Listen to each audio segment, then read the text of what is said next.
La vie d'une femme de marin, c'est une vie tout à fait particulière.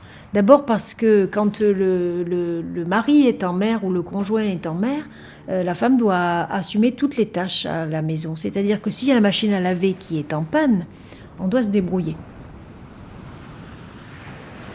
Quand le mari rentre, ils sont très fatigués. Donc ils arrivent, ils sont d'abord déboussolés parce qu'ils arrivent à terre et ils ont eu un rythme de travail intense.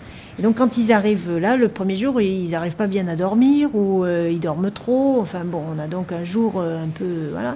Le deuxième jour, ils reprennent un peu Voilà, ils ont un peu les pieds sur terre. Et puis le troisième jour, ils rentrent enfin dans la vie de la famille et ils reprennent contact avec les enfants, ce qui se passe à la maison, etc. Et puis souvent, le quatrième ou cinquième jour, ils repartent.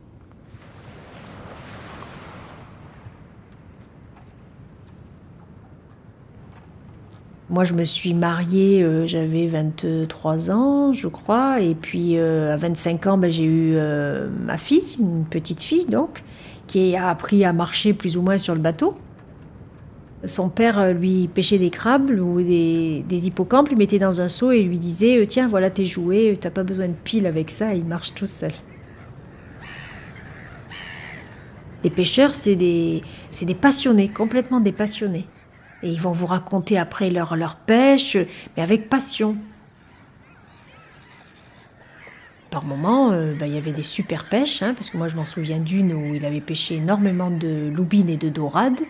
Et on avait fait une somme incroyable en criée, quoi. Donc on était très contents.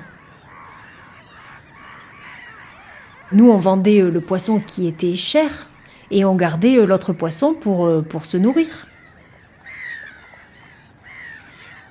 Parfois, quand il y avait un gros problème sur le moteur et qu'on devait rester à quai le temps de la réparation, on n'avait aucune entrée d'argent.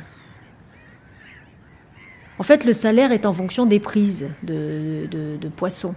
Donc c'était toujours la surprise. Des fois, ils allaient gagner une grosse somme d'argent et puis des fois, ils en devaient au patron, puisqu'ils sont payés à la part. Quand ils rentraient, ils devaient de l'argent au patron. Et donc, ils devaient repartir une autre marée pour pouvoir payer ce qu'ils devaient.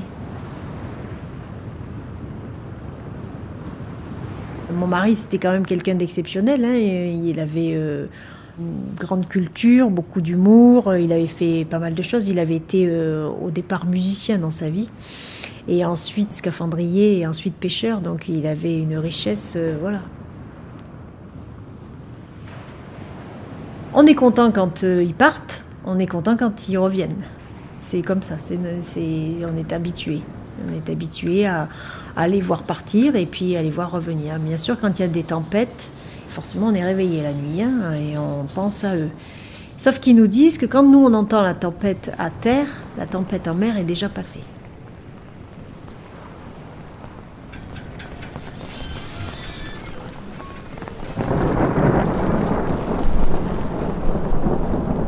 Mon mari est décédé quand ma fille avait 6 ans. Ça a été difficile pendant 10 ans parce qu'il est décédé, il avait 36 ans.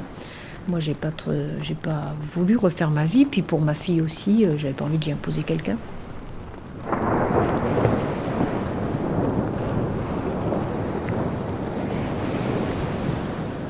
Quand vous tombez à l'eau, dans une eau à 8 degrés ou à 10 degrés, vous ne pouvez pas rester longtemps.